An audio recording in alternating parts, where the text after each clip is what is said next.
Assalomu alaykum aziz otakson onaksonlar, qadrli tomoshabinlar. Bugun siz bu videoda pensiya jamg'armasi bilan bog'liq dahshatli bir yangilik haqida, ya'ni soliq qo'mitasining sizning so'nggi jamg'armalaringizga ko'z olaytirayotgan buyrug'i va undan qanday himoyalanish mumkinligi haqida atroflicha ma'lumot olasiz. Hayron qoldingizmi? Hali bu hammasi emas. Davlatimizning soliq qo'mitasi o'zining 318-sonli buyrug'ini e'lon qildi. Bu buyruq sizning qora kun uchun yiggan, balki hatto janoza xarajatlaringizga atab saqlayotgan so'nggi mablag'laringizni tortib olishga qaratilgan. Tasavvur qiling, agar sizning bank hisobingizda yoki depozitingizda 10 million so'mdan ortiq mablag' bo'lsa, endi soliqchilar sizdan bu pullarning qayerdan kelganligini isbotlashni talab qiladi. Agar siz oxirgi 10 yil davomidagi daromadlar to'g'risida ma'lumotnomalar keltira olmasangiz, jamg'armalaringiz 20% miqdorida jarima solig'i bilan yashirin daromad sifatida soliqqa tortiladi. Bu adolatdanmi? Mehnatkash insonning butun umr yeganiga bunchalik shubha bilan qarash mumkinmi? O'nlab yillar davomida bu yurtning gullab yashnashi uchun mehnat qilgan, ter to'kkan otaxon-onaxonlarimiz, siz bu mamlakatning ko'z nurisiz, qadriyatsiz. Siz bolalaringizni ostirdingiz, nabiralaringizni erkaladingiz, har bir so'mingizni halol mehnat bilan topdingiz. Ertaga nima bo'ladi deb o'yladingiz? Oq kunimga yegaman, dedingiz. Bolalarimga meros qoldiraman, dedingiz. Endi esa sizning bu mehnat mevalaringizga shubha bilan qaraydiganlar paydo bo'ldimi? Qayta qurish davrini, mustaqillikning ilk og'ir yillarini eslang.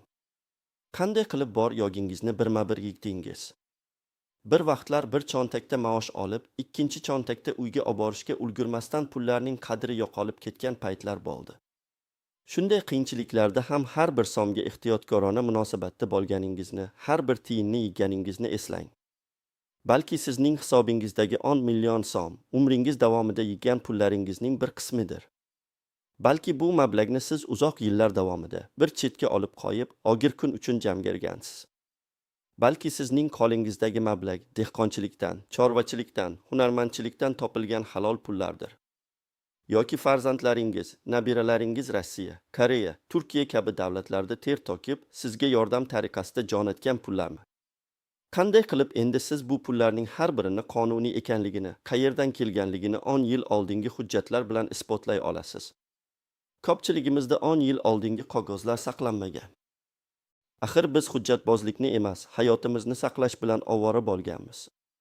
Men sizning shu paytgacha qanday qilib yashaganingizni, qanday qilib har bir so'mni tejaganingizni bilaman. Izohlarda o'z fikrlaringizni, o'z hikoyalaringizni yozib qoldiring. Aytingchi, siz 10 million so'm pulni qanday jamg'ardingiz? Shu boylikni yiqqaningizda kimlar sizga yordam berdi? Bu sizning necha yillik mehnatingiz mevasidir.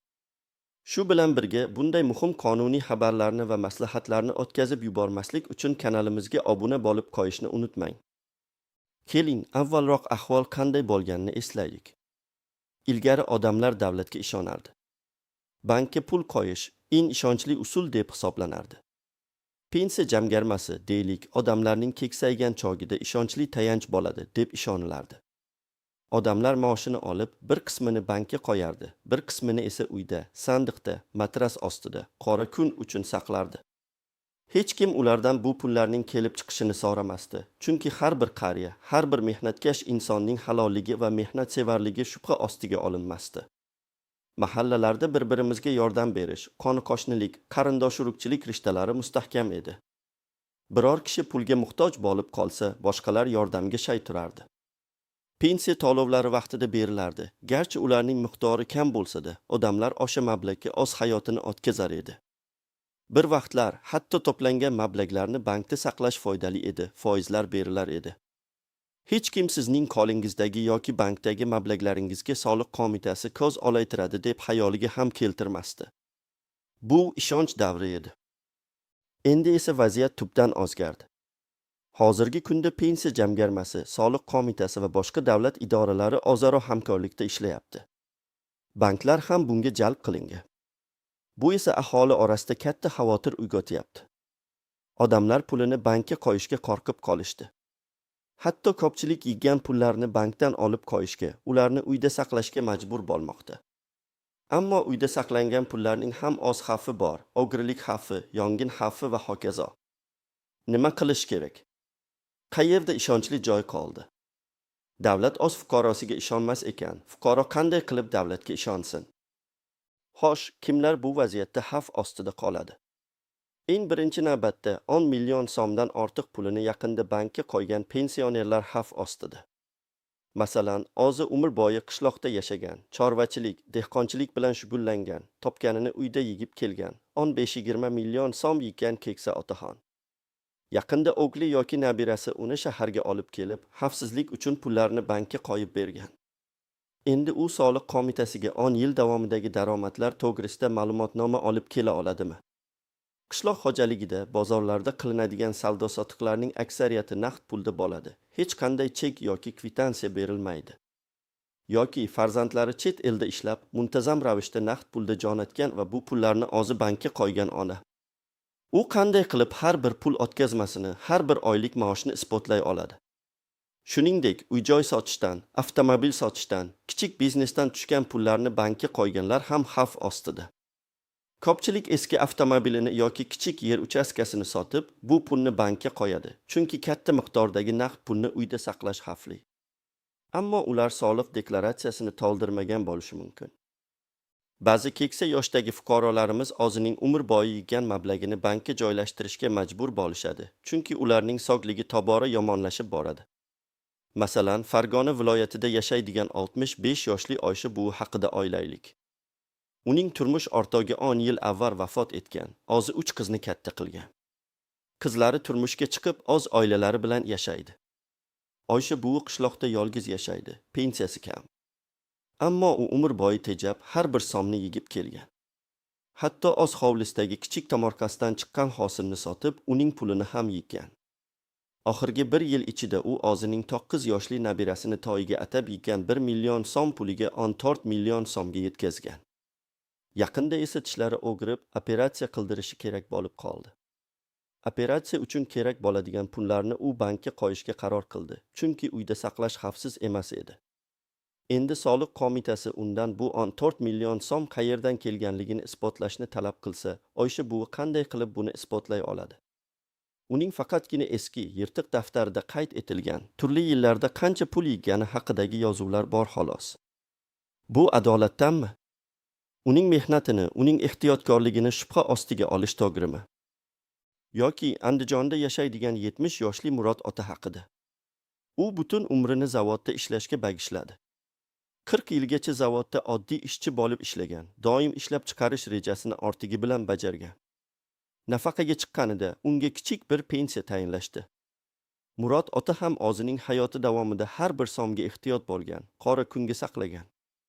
Farzandlari o'z oilalari bilan chet ellarga ishlashga ketgan. Bir necha yil oldin uning eng kichik o'g'li Koreyadan o'z ota-onasiga yuborgan pulni Murod ota bankka qo'ygan edi. Bu pul naq 12 million so'm edi. Endi Murod otadan bu pullarning kelib chiqishini isbotlash talab qilinmoqda.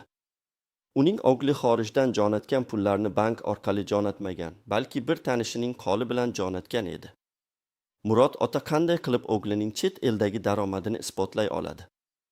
Axir bu pullar uning so'nggi umidi, xastaliklari uchun, janozasi uchun yigilgan edi-ku. Ayrim toifadagi pensionerlarga esa haqiqatan ham pensiya oshirilayotgani haqida gapirishmoqda. Ammo bu o'sishlar inflyatsiya darajasini qoplashga yetarli emasligini ko'pchiligimiz bilamiz. Pensiya oshdi deyishadi, ammo oziq-ovqat narxlari, kommunal to'lovlar, dorilar narxi undan ham tezroq oshib boryapti. Natijada pensionerlarning turmush darajasi yaxshilanmayapti, balki aksincha yomonlashib boryapti. Hukumat har safar pensiyalar oshirilgani haqida faxr bilan gapiradi, ammo bu oshishlar aslida odamlarning og'ir sharoitini yengillashga yordam bermaydi.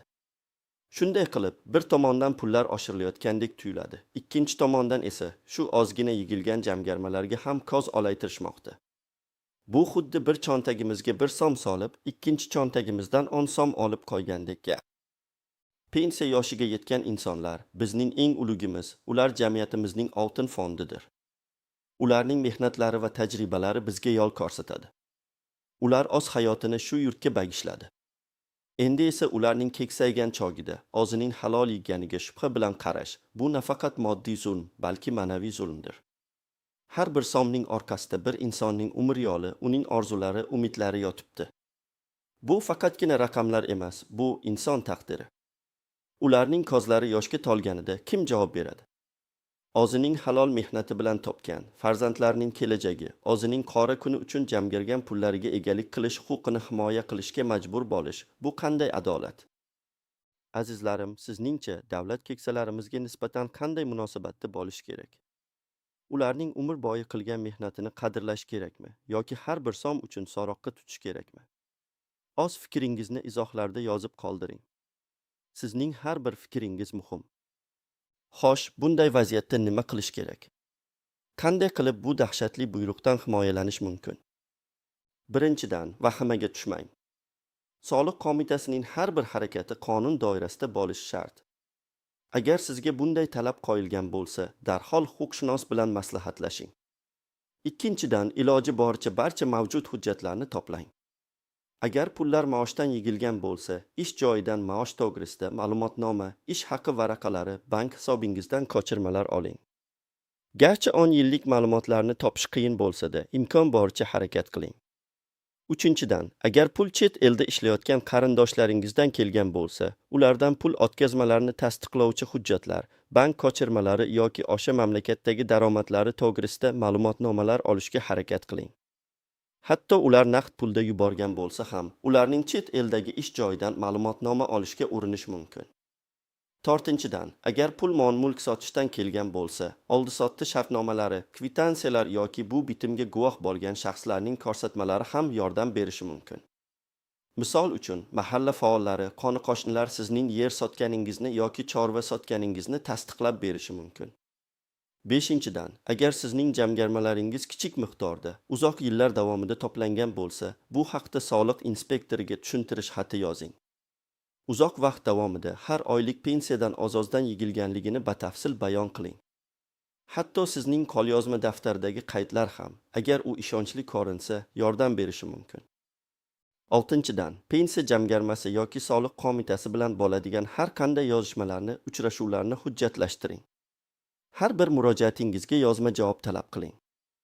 Kerak bo'lsa, shikoyat arizasi bilan yuqori turuvchi tashkilotlarga, prokuraturaga yoki sudga murojaat qiling. Bizning qonunchiligimizda fuqarolarning huquqlari himoyalangan va har bir inson o'zining halol topilgan boyligiga egalik qilish huquqiga ega. Yettinchidan, mahallangizdagi faxriy kengashlar, nuroniylar kabi jamoatchilik tashkilotlari bilan maslahatlashing. Ular sizga yordam berishi yoki vaziyatni o'rganishga ko'maklashishi mumkin. Mahallaning xat hujjatlari sizning obro'yingiz ham ba'zan muhim rol o'ynaydi. Eslamang, hurmatli otakson onaksonlar, biz bu yerda yolg'iz emasmiz. Sizning har biringizning haqqi va adolat uchun kurashishingiz bu barcha pensionerlarning haqqi uchun kurash demakdir. Biz huquqshunoslar sizning yoningizdamiz va sizga yordam berishga tayyormiz. Endi aytingchi, aziz tomoshabinlar, sizning mehnat bilan topilgan, qora kunlarga yigilgan 10 million so'mingiz, balki sizning olimingizga jamg'argan mablagingiz soliq qo'mitasi tomonidan shubha ostiga olinishiga va undan 20% soliq tortib olinishiga haqqi bormi? Siz bunga rozimisiz? O'z javobingizni izohlarda yozib qoldiring. Har bir fikr muhim. Keyingi videolarda ko'rishguncha xayr.